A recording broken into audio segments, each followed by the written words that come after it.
Hey guys, and welcome to another episode of the Q&A. I went a bit nuts today and picked far too many questions, so I apologise if my responses are a little short, so let's just jump straight into it. A couple of things though from the last episode in general that were discussed I wanted to touch on just a bit. First of all, we talked a bit about where Jeff Grubb and Rhys Osby are. Someone in the comments actually said they'd left the company, which shocked the hell out of me, and then upon doing a little bit of research themselves found out that's actually not true. They are still there and got a statement from Jeff the man himself. So this is what he said. He said, "Thanks for your interest. Both Rhi and I are currently at ArenaNet and we're working on Heart of Thorns. We've been more behind the scenes this time. And the story has been led by this talented Scott McGough, who we've heard much of, and Leah Hoyer, who we've also heard much of, our esteemed narrative director." So there you go. It doesn't quite explain what they're doing. I guess they're still story side. I guess they're still doing that kind of stuff, but they literally are still there. They're just sort of more in the background, and we're seeing some of these other names come up. A couple of other things. We talked about AoE caps in Wild vs. Wild, and Sharp Spoono said, "Actually, the main reason people are against removing the 5-person AoE cap is that it would kill our CPUs from the incredible amount of calculations the game would have to make, and those whose CPUs could handle it would still suffer from the skill lag." I wanted to correct this because this is a mistake a lot of people make, alright? What we're talking about here specifically are server-side stress. Yes, there is an argument, and it has been discussed before, about the idea that if you remove the cap, the server has to do so many calculations. You consider one Zerg, one ability can tick on all of them. It drags the server down like mad. That said, optimizations are possible. People cling to this fact when they try and bring up discussions like this, and I think there is some merit there. Just look at the changes to conditions and how those were once supposedly not going to happen because of server-side restrictions. But yeah, this has got nothing to do with what our CPUs are doing. That's what the servers are struggling with. But all that aside, the most important fact to remember is this isn't like flipping a switch where you say, alright, we're just going to remove the cap. What people are really advocates for is expanding the number of skills that have a higher cap on players. We're not saying every skill should hit an infinite amount of targets, like you can kill shot through a Zerg and it will go through absolutely everyone, but people are saying, you know, they could start designing more skills that are maybe a little underpowered right now to have, instead of a 5-man cap, a 15-man cap, a 20-man cap, and higher. And you actually see there is some discrepancy with the skills in Guild 2 right now where they do have that higher cap and they can hit 10 targets or more. And that's kind of the discussion there. It's whether ArenaNet should be doing that. And of course, if you do it in little pieces like that, only on the really important skills, you're not necessarily going to introduce the server lag too. So that's where the discussion lies in. And so that's pretty much it. Let's get on to some new questions now. First one's from Paragon Wallace, who says, "Hey WP, I'm sitting here eating a bowl of cereal and I wonder, do you think cereal can be soup or is soup cereal?" Okay, well, we're starting with the best here. I think it's not cereal if it's just soup on its own. However, if it's soup with like little croutons in it, you know, little bits floating in it that you can have, then that's pretty cereal-like. I wouldn't eat it for breakfast. Or are we even talking about breakfast? Can you have cereal as not a breakfast meal? I've certainly done that before. So can you not then have soup as not a dinner meal? Well, these are the interesting questions. All right, the first one comes from Flox Gaming, who says, "Hey WP, do you think that the new utility skills we have now will be outmatched by the upcoming ones? We have a lot of unused utilities already." This is an interesting discussion, especially coming off of the back of the Tempest reveals. And though I'm kind of disappointed in the Tempest, you know, I don't think it's the most amazing elite spec out there. And as Nelly, I wish it had a little bit more. There's actually a survey on everyone's favorite elite spec right now, and I think it's really telling that the Tempest is like tied for worse by a long way. A lot more people prefer the Chronomancer, prefer the Reaper, and then Dragon Hunter is a lot lower. And then Tempest is like around the same level as Dragon Hunter in terms of like popularity in the community right now. And that's a really scary fact because it's tied with Dragon Hunter that has been out and known for a long time now, and that initial hype has sizzled away. And so even with the initial hype of the Tempest, it's really low. That's kind of a scary thought. But one thing I will say, I think a lot of the lukewarmness from me, from a lot of people with the Tempest, is because we just don't see it doing anything totally new or better than we currently have. But we do have to be careful, because if we're just always looking at Elite Specializations as replacing stuff that we already have, it doesn't necessarily push the game as a whole into a more interesting and varied place. It just means that you would end up using the Warhorn for ages, and all the new shouts and stuff for ages, or whatever your Elite spec is, and then get bored of that eventually anyway. The goal is to add to the viable pool of skills so that there is more variety without you having to necessarily swap to a completely different character. That's the goal that they're going for, and that's what we should hope for. And so specifically when you look at the utility skills, yeah, a lot of them are unused, but then the other thing you have to consider is some of them are unused, but only in some game types. And you kind of have to pick a side here. You have to be able to say, sticking with the Elementalist examples, Glyph of Storms, okay? Glyph of Storms is a great skill in PvE. Everyone runs it in PvE. Probably seems some marginal play in World vs. World too, but it's not ran at all in TPVP. So as a TPVPer, you know, let's say I purely do that, am I a kind of a big enough person to be able to see that skill and say, yeah, this is never really used in my game type. It's not that great in my game type, but I'm happy with the balance of the skill because it does see use in other areas of the game. And this was something a lot of us had to come to terms with in GW1, where there were thousands of skills, and many of them only usable in very, very specific niches. Not just, oh, this is only usable in PvP, this is only usable in World vs. World, but in situations where, like, there is one tiny farm that gives you one specific item, and this skill will get some use there, but everywhere else, it's not seeing play. And so we've got to remember this with the elite specializations. You've got to remember that the Warhorn seems really good for maybe not giant Zerg gameplay in World vs. World, but there's probably a sweet spot of around 5 to 15 people where having a Warhorn Tempest with you is going to be amazing. And we might be in a situation where ArenaNet is just kind of saying, look, this is really strong there, so that's kind of the balance that this skill is going to have, because it does have its place somewhere in Guild Wars 2, it just might not be the area of Guild Wars 2 you play. I like the idea of everything has a place in every game type, sure. But if you really think about it, that's an unreasonable thing to ask for. And if they get just, 60% of the way, I think I'd be mostly satisfied. Still on the Elite Specialization-ish talk, Nicholas May says, hey WP, when I was trying to make a pirate-based Elite spec for your competition, I had the idea of giving a class, the Guardian, a main-handed shield. It made me think, do you think ArenaNet will ever think about giving some classes off-hand weapons as a main hand?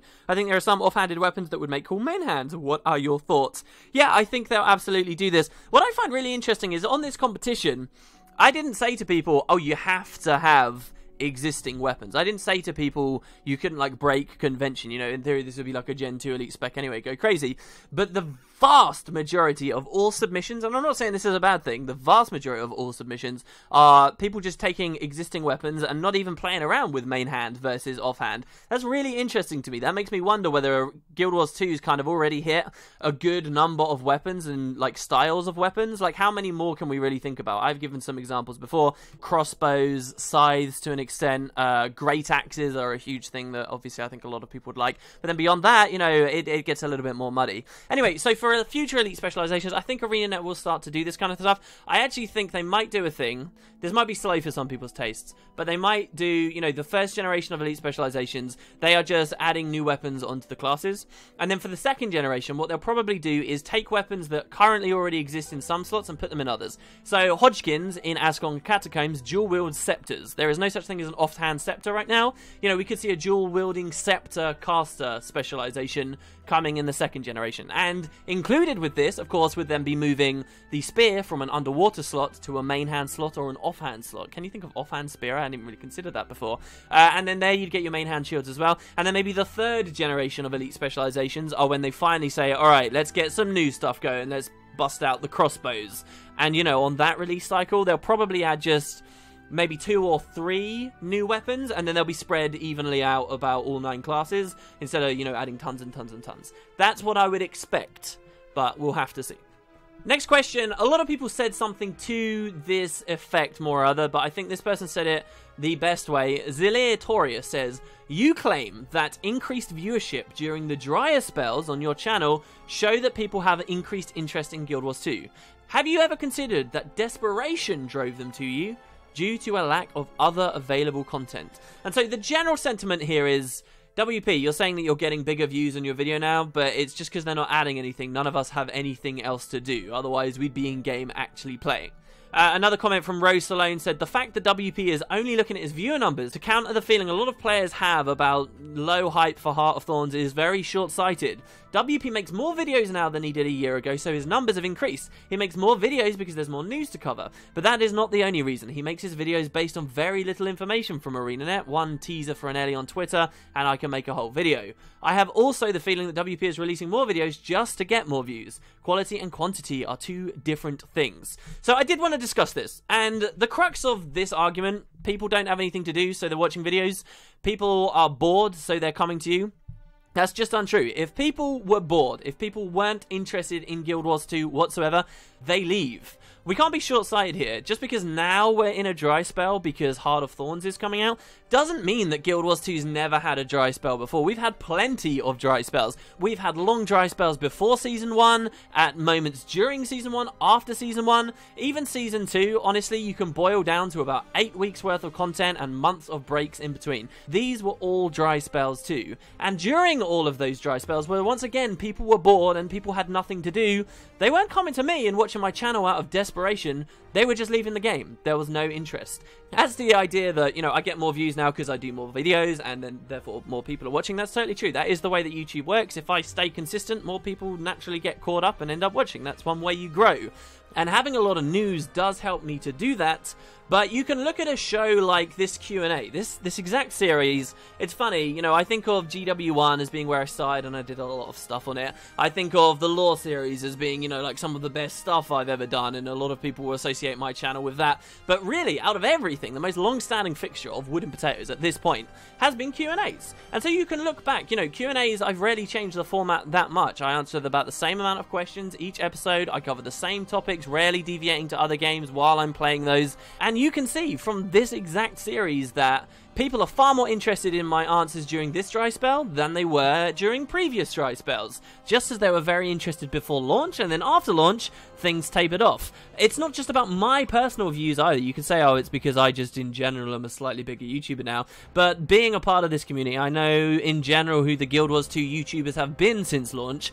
And these days, since Heart of Thorns comes out, you see a lot more new faces out there. You see other channels getting traction. That's because the audience itself has grown, and that's completely independent from my frequency of videos. People aren't bored of this stuff. They're hyped by that stuff. They're interested in this stuff, and they're watching me as an extension of watching Guild Wars 2 and what's happening with that, because they know now it means something. They know now they've got a big product and expansion that they can look forward to in the future. This is very, very different to how it has been in the past. And yes, the fact that we have nothing to play and an expansion is coming may do something to my benefit. But it's not some huge thing that means there actually is no hype for Heart of Thorns. I also agree, for what it's worth, that ArenaNet could do things better. I'm not saying they're perfect, I'm just saying that it's disingenuous to suggest ArenaNet is killing the hype for Heart of Thorns. Alright, anyway, I talked way too long on that. Moving on to Linus Emma, who says, hey WP, what do you think about failure as a story branch in Personal Story?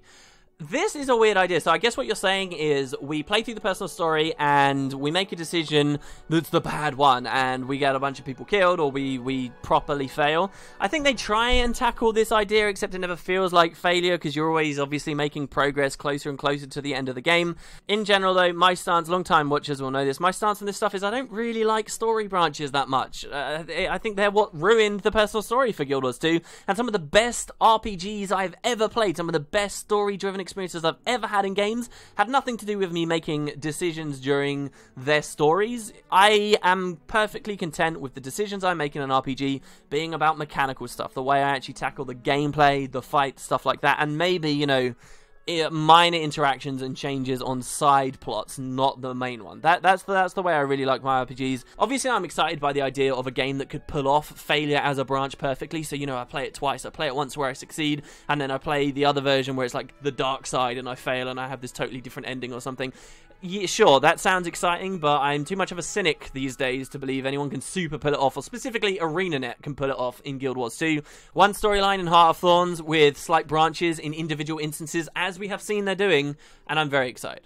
Next question is from TSGT Gaming, who says, do you think the expansion would let us go so far to the left of the map we see the ocean on the other side? Remember that world map that was data mined at the end of Season 2? Ah, yes, I do, and of course I remember the lore from the closed-down Guild Wars 1 arena in the Maguma jungle that talked about the coastline to the west. Yeah, I remember that. Let's actually go in-game and have a look. So here we go, we're on the world map. This is an interesting topic to me because, again, it's like, how big is Heart of Thorns going to be? So we have kind of two scenarios. We have scenario A, which is that they just add to the existing map, like they have done ever since Guild Wars 2 came out. They add a new map, like South Sun Cove, like the Silver Waste, like Dry Top, or like the Bazaar that we obviously had.